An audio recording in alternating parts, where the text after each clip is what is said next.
Like and share. We'll be back after the break.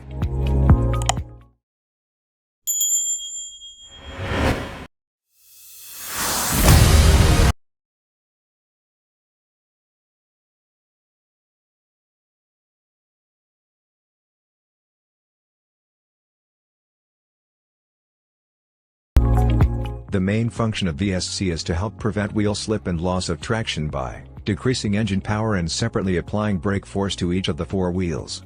The VSC system of Toyota takes into consideration many sensors like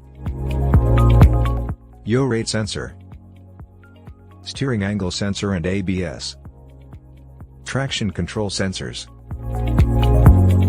When the VSC system takes control, it generates stability correction to immediately place the vehicle back into the stable operation, thereby reducing the number of road accidents. When the driver encounters steering control problems, the VSC system automatically reduces engine speed, while giving braking power to the wheels. The wheel sensors will then pass on information about the horizontal and vertical motion of the wheels.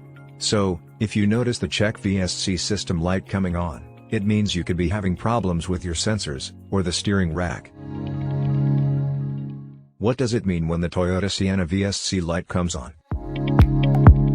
The Toyota Sienna VSC light comes on when there is a